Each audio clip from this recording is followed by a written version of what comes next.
ಅಮ್ಮ ಗೌಡ ಗೌಡ ಕೇಳ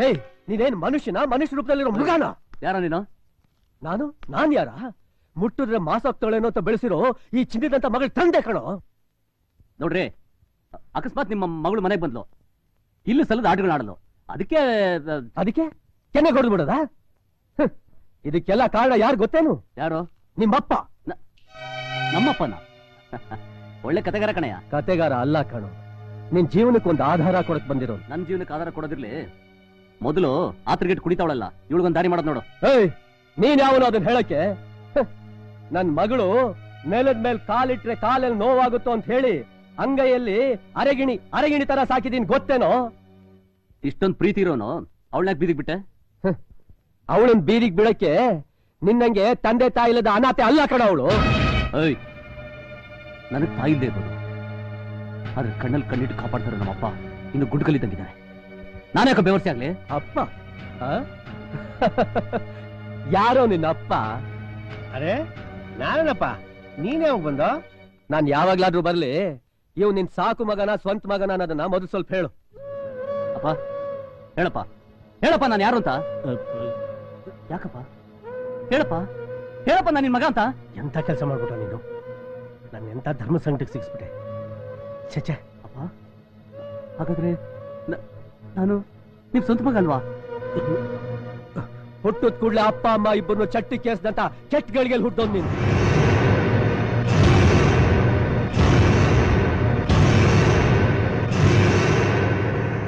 ನಮ್ಮ ಶಂಕರೇಗೌಡನ ಮಗ ಪ್ಯಾಟೆಲ್ ಓದ್ತಿದ್ದನು ಜಾತ್ರೆ ಸಮಯಕ್ಕೆ ಸರಿಯಾಗಿ ಬಂದ್ಬಿಟ್ಟ ಪ್ರತಿ ಸಲ ಈ ಬಿಕಾರಿನೇ ಏನು ತೇರ್ ಮುಂದೆ ಹಾಡೋದು ನಾನು ಹಾಡಿದ್ರೆ ತೇರ್ ಮುಂದಕ್ಕೆ ಬರಲ್ವಾ ನಾನು ಹಾಡೇ ಆಡ್ತೀನಿ ಅಂದ ಊರ್ ಜನ ಎಷ್ಟು ಬೇಡ ಅಂದ್ರೂ ಕೇಳಲಿಲ್ಲ ಕೊನೆಗೆ ಹಾಡ್ದ ತೇರು ಮುಂದಕ್ಕೆ ಬರ್ಲಿಲ್ಲ ಜನನೂ ಒಪ್ಲಿಲ್ಲ ಜನ ಎಲ್ಲ ಚೀತು ಅಂತ ಅವನ ಚೀಮಾರಿ ಹಾಕಿ ಕೊನೆಗೋಗಿ ನಿಮ್ಮಪ್ಪನಿಗೆ ಕರ್ಕೊಂಬಂದು ಹಾಡ್ಸದ್ಮೇಲೆನೆ ಆ ನನ್ನಪ್ಪ ಶಿವನ್ ತೇರ್ ಮುಂದಕ್ಕೆ ಬಂದಿದ್ದು ಮಗ ಈ ಅವಮಾರ್ಯ ದಿನ ಮನಸ್ಸಲ್ಲಿ ಇಟ್ಕೊಂಡವನು ಆ ಶಂಕರೇಗೌಡ್ರ ಮಗ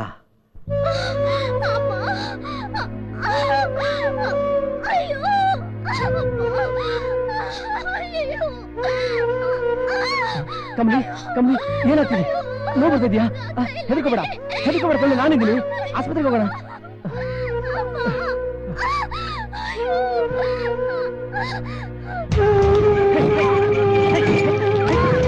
ಸಮಾಧಾನ ಮಾಡ್ತು ಇನ್ನೇನು ಆಸ್ಪತ್ರೆ ಬಂದ್ಬಿಟ್ಟು ಸಮಾಧಾನ ಮಾಡ್ತು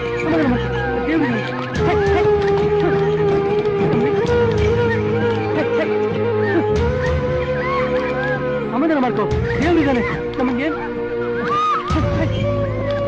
ಸಮಾಧಾನ ಮಾಡ್ಕಮ್ಮ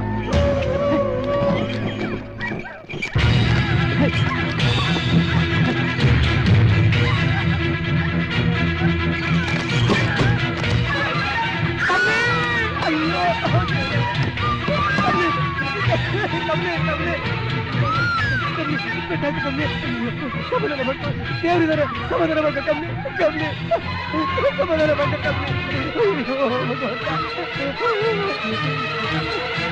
ಯಾರ ನೀವು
ಹುಟ್ಟದ ಕೂಡಲೇ ಅಪ್ಪ ಅಮ್ಮ ಇಬ್ಬರನ್ನು ಚಟ್ಟಿ ಕೇಸ್ದಂತ ಕೆಟ್ಟಗಳಿಗೆ ಹುಟ್ಟೋದ್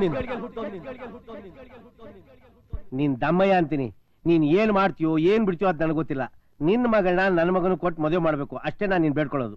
ನನ್ನ ಸ್ಥಾನದಲ್ಲಿ ನೀನ್ ನಿಂತು ಒಂದೇ ಒಂದ್ಸಾರಿ ಯೋಚನೆ ಮಾಡಿ ನೋಡಯ್ಯ. ಅಲ್ಲಯ್ಯ, ನಿನ್ ಮಾತಿಗೆ ಬೆಲೆ ಕೊಟ್ಟು ನಮ್ಮ ಸ್ನೇಹ ಸಂಬಂಧವಾಗ್ಲಿ ಅಂತ ಹೇಳಿ ನನ್ ಮಗಳನ್ನ ನಿನ್ ಮನೆ ಕಳಿಸ್ಕೊಟ್ಟೆ. ಆದ್ರೆ ಆ ಅನಾಥ ಮಾಡಿದ್ದೇನು? ನನ್ನ ಹಾಲಪ್ಪನ ಇನ್ನೊಂದ್ಸಾರಿ ಅನಾಥ ಅಂತ ಹೇಳ್ಬೇಡ ಕಣಯ್ಯ. ಅವನಿಗೆ ನಾನೇ ಎಲ್ಲ ಸರ್ವಸ್ವ. ಹೌದು, ನನಗೆ ಅವನ್ ಸರ್ವಸ್ವ. ಹಾಗಿದ್ಮೇಲೆ ಅವನ ಅನಾಥ ಹೇಗೆ ಆಗ್ತಾನೆ? ಅವು ನಿನಗ್ ಸರ್ವಸ್ವಾನೆ, ಆದ್ರೆ ನನಗಲ್ವೇ? ಅಲ್ಲಯ್ಯ, ಮದ್ವೆಗ್ ಮುಂಚೆನೆ ಹಿಂಗ್ ನಡ್ಕೊಂಡು ಇಷ್ಟು ಪ್ರೀತಿಯಿಂದ ಬೆಳೆಸಿದ ನನ್ ಮಗಳನ್ನ ಕುತ್ತಿಗೆ ಹಿಡಿದು ಆಚೆಗೆ ತಳ್ಳಿದಾನಲ್ಲ, ನಾಳೆ ಮದ್ವೆ ಆದ್ಮೇಲೆ ಅವನ್ ಹೆಂಡ್ತಿನ ನನ್ನ ಪ್ರೀತಿ ಮಗಳನ್ನ ಸುಖವಾಗಿ ನೋಡ್ಕೊತಾನೆ ಅಂತ ಏನಯ್ಯ ನಂಬಿಕೆ? ಯೋ ಅದಕ್ಕೆ ನಾನ್ ಗ್ಯಾರಂಟಿ ಕೊಡ್ತೀನಿ ಕಣಯ್ಯ. ನೋಡಯ್ಯ, ನಿನ್ ಮಗಳನ್ನ ನನ್ನ ಮಗನ ಕೊಟ್ಟು ಮದುವೆ ಮಾಡ್ಬೇಕು. ಇಲ್ಲ ಅಂದ್ರೆ ಸತ್ತೋಗ್ತಿಯೇನು? ಅಲ್ಲಯ್ಯ, ನೀನ್ ಬದುಕೋಕ್ಕೋಸ್ಕರ ಬದುಕಿರೋ ನನ್ ಮಗಳನ್ನ ಸಾಯೋ ಜೀವನ ಮಾಡುವಂತೇನು ಹೇಳಯ್ಯ? ಇದಕ್ ನಾನು ಒಪ್ಕೋಬೇಕಾ? ಯಾಕೆ ತಿಳ್ಕೊಬೇಡಿ, ನಮ್ಮ ಮದ್ವೆ ಅಂತ ಆಗೋದಿದ್ರೆ ಆಲಪ್ಪನೆಯ. ಏನ್ ಹೇಳ್ತಿದ್ಯಮ್ಮ ನೀನು? ಹೌದಪ್ಪಯ್ಯ, ಅವ್ರಾಗಿರೋ ಕ್ವಾಪ ಅನ್ನೋ ಕೆಟ್ಟ ಮುಳ್ಳನ್ನ ಮನಸ್ಸಿನ ತೆಗೆದು ಪ್ರೀತಿ ಅನ್ನೋ ಪೈರನ್ ನೆಡ್ತೀನಿ. ಇದ್ ನಿಮ್ಮನೆಗೂ ಸತ್ಯ. ಶಾಬಾಷ್ ಕಣಮ್ಮ, ಬಂದೋಯ್ತಲ್ಲಯ್ಯ ಸುಪ್ರೀಂ ಕೋರ್ಟ್ ಜಡ್ಜ್ಮೆಂಟು. ಇನ್ ನೀನೇನು ಪುಗಾಣಿ ಓದಂಗಿಲ್ಲ, ಮರ್ಯಾದೆಯಿಂದ ಒಪ್ಕೊಂಬಿಡು, ಇಲ್ಲಾಂದ್ರೆ ಮರ್ಯಾದೆ ಕಳ್ಕತ್ಯ.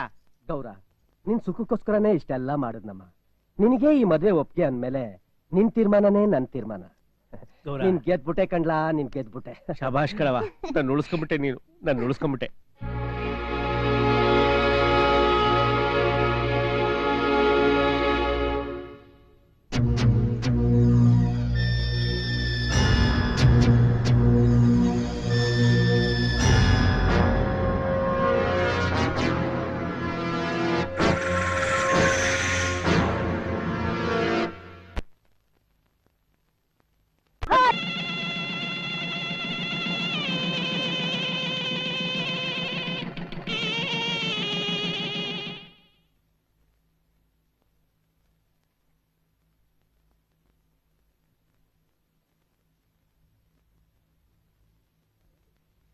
ಹೋಗುಮ್ಮ, ಹೋಗು. ಇದಕ್ಕೆಲ್ಲ ನಾಚ್ಕೊಳ್ತಾರ?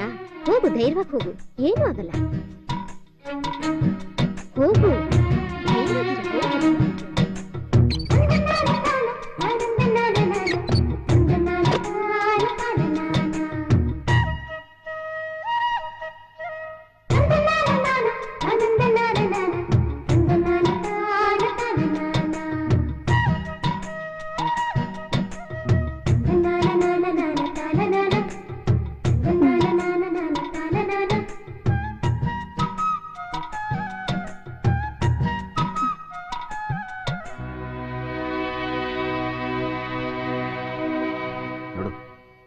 ನಾನ್ ಮದುವೆ ಆಗಿದ್ದು ನಮ್ಮಪ್ಪನ ಸಂತೋಷಕ್ಕೆ ಹೊರತು ನನ್ನ ಸುಖಕ್ಕಲ್ಲ.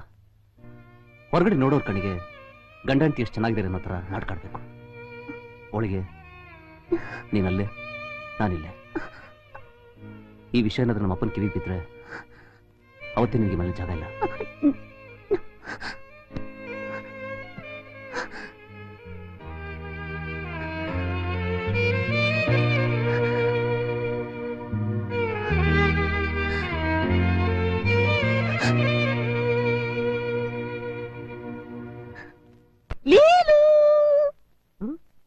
ಲೀಲು, ಲೀಲು, ಲೀಲು, ಅಯ್ಯೋ ಅಯ್ಯೋ ಪ್ರಿಯ ಪ್ರಾಣೇಶ್ವರಿ, ನೀನ್ ಊರ್ ಬಿಟ್ಟು ಬಂದಾಗಿಂದ ನಿನ್ನ ಅಡ್ರೆಸ್ ಹುಡುಕೊಂಡು ಅದ್ರೆ ಅಲ್ಲಾಡಿ ಬೆಂದ್ರೆ ಬೆಂಡಾಗಿ ಸುಸ್ತಾಗಿ ನಿಂತಿದ್ದೀನಿ. ಮತ್ತೆ ಅಡ್ರೆಸ್ ಹೆಂಗ್ ಗೊತ್ತಾಯ್ತು? ನಾನೇ ಕಂಡ್ಕೊಂಡ್ಬಿಟ್ಟೆ. ಅದೆಂಗೆ? ಅದು ನಿಮ್ಮಮ್ಮ ಚಡ್ಡಿ ಬಡ್ಡಿ ಬಂಗಾರಮ್ಮನ್ ತರ ರೋಡಲ್ಲಿ ಬ್ಯಾಗ್ ಹಿಡ್ಕೊಂಡು ಬರ್ತಾ ಇದ್ಲ, ಅವಳು ಬಾಲೆಯನ್ನು ಹಿಡ್ಕೊಂಡು ಇಲ್ಲಿ ತನಕ ಬಂದು ಸೇರ್ಬಿಟ್ಟೆ. ಪ್ರಿಯೇ ಪ್ರಾಣೇಶ್ವರಿ, ಆ ವೀರಭದ್ರ ಆಣೆಗೂ 7 ಕೋಟಿ ಮಾರ್ತಾಂಡ ಆಣೆಗೂ ಲೀಲು ನನಗೆ ಸದಾ ನಿಂದೆ ಆದ್ರೂ ಇರ್ಲಿ. ಹೋದ್ಯ ಪಿಶಾಚಂದ್ರೆ ಬಂದೆ ಗವಾಕ್ಷಿಲಿ ಅಂತ ಮತ್ತೆ ಯಾಕೋ ಬಂದೆ ಇಲ್ಲಿ ನೀನು? ಹಂಗ್ಯಾಕೆ ಹೇಳ್ತಿದ್ರ ಅತ್ತೆ? ಲೇ, ಯಾವಳ ನಿನ್ನತ್ತೆ? ನೀವೇ ಅಲ್ವಾ ನನ್ಗೆ ಕತ್ತೆ? ಅತ್ತೆ, ಮರ್ಯಾದಿಂದ ಹೋಗ್ತೀಯೋ ಇಲ್ವೋ? ಅಯ್ಯೋ ಹೋಗ್ತೀನಿ ಹೋಗ್ರೆ. ಮತ್ತೆ ಯಾಕೆ ನಿಂತಿದ್ಯಾ ಇಲ್ಲಿ? ಅತ್ತೆ ಮುಂದೆ ಕೂತ್ಕೋಬಾರ್ದಲ್ಲ ಅಂತ. ಪರವಾಗಿಲ್ಲ ಬಿಡಿ, ನಾ ಕೂತ್ಕೋತೀನಿ. ಅಮ್ಮ ಬಿಡ, ನಾನ್ ಮದ್ವೆ ಅಂತ ಆಗೋದಾದ್ರೆ ಈ ನನ್ನ ಮುದ್ದು ರಾಜನೇ, ಇಲ್ಲಾಂದ್ರೆ ಯಾವ್ದಾದ್ರೂ ಕೆರೆಗೂ ಬಾವಿಗೂ ಹೋಗಿ ಸ್ನಾನ ಮಾಡ್ಕೊಂಡು ದೇವಸ್ಥಾನದಲ್ಲಿ ಮದ್ವೆ ಆಗ್ಬಿಡ್ತೀನಿ. ಬಾಯಿ ಸಾಕು. ದೇವಸ್ಥಾನಕ್ಕೆ ಹೋಗಿ ಇವನ್ ಜೊತೆ ಮದ್ವೆ ಆಗ್ತಾಳಂತೆ. ನೀನ್ ಆಚೆ ಬಿಟ್ರೆ ತಾನೇ ನೀನ್ ಮದ್ವೆ ಆಗೋದು. ಕಾಲ್ ಮರ್ದು ರೂಮಲ್ಲಿ ಹಾಕ್ತೀನಿ ಬಾ. ನೀನೇನಾದ್ರೂ ಹಾಗೆ ಮಾಡಿದ್ರೆ ನೇಣ್ ಹಾಕೊಂಡ್ಬಿಡ್ತೀನಿ ಅಷ್ಟೇ. ಲೀಲು ಹಾಗೆಲ್ಲ ಮಾಡ್ಬೇಡ ಲೀಲು. ನಂಗ್ ನಿನ್ ಬಿಟ್ರೆ ಬೇರೆ ಯಾರಿದಾರೆ ಹೇಳು? ನೀನ್ ನಾನ್ ಹೇಳ್ದಾಗ ಕೇಳಿದ್ರೆ ನಿನ್ಗ ಅವನ್ ಜೊತೆನೆ ಮದ್ವೆ ಮಾಡಿಸ್ತೀನಿ. ಸರಿನಾ? ಹೌದಾ? ನೀನ್ ಮದ್ವೆ ಮಾಡ್ಸಂಗಿದ್ರೆ ನೀನೇನ್ ಹೇಳಿದ್ರು ಕೇಳ್ತೀನಿ. ನೋಡು, 1 ತಿಂಗಳು ಟೈಮ್ ಕೊಡ್ತೀನಿ ನಾನು ನಿನ್ಗೆ. 1 ವರ್ಷ ಬೇಕಾದ್ರೆ ಕಾಯ್ತೀವಿ ಅಲ್ವಾ? ಅಷ್ಟ್ರಲ್ಲಿ ನೀನು 50,000 ರೂಪಾಯಿ ತಂದು 50,000? ಹೌದು. ಎಲ್ಲಿಂದ? ದುಡ್ಡು ತಂದು ಕೊಡ್ಬೇಕು. ಸಾಲ ಆಗ್ಲಿ ನಿಮ್ಮ ಅಪ್ಪನ ಹತ್ರ ಆಗ್ಲಿ ಇಸ್ಕೊಂಡ್ ಬರ್ಬಾರ್ದು. ನನಗೋಸ್ಕರ 50,000 ಏನು 50 ಲಕ್ಷನೇ ತಂದು ಕೊಡ್ತಾರೆ ಅಲ್ವಾ ರಾಜ? ಲೀಲು, ನೀನೇನ್ ಯೋಚನೆ ಮಾಡಬೇಡ. ನನ್ನ ಪ್ರಾಣವನ್ನಾದ್ರೂ ಒತ್ತೆ ಇಟ್ಟು 50,000 ರೂಪಾಯಿ ತಂದು ಒಪ್ಪಿಸ್ತೀನಿ. ಆ ಸಲೇ ಮನಾರ್ಕಳಿ ಪ್ರೀತಿಗಿಂತ ನಮ್ಮ ಪ್ರೀತಿ ಪವಿತ್ರವಾದ್ದು ಅಂತ ಈ ಲೋಕಕ್ಕೆ ಸಾರೋಣ. ಏನು? ಹೋಗಕ್ ಮುಂಚೆ ಒಂದೇ ಒಂದು ಅಪ್ಪನ ಕೊಟ್ಟಿದ್ ಮಾತು ಹೇಳ್ತೀನಿ. ಏನ್ ಹೇಳು? ಹೋಗ್ಬಿಟ್ಟು ಬರ್ತೀನಿ.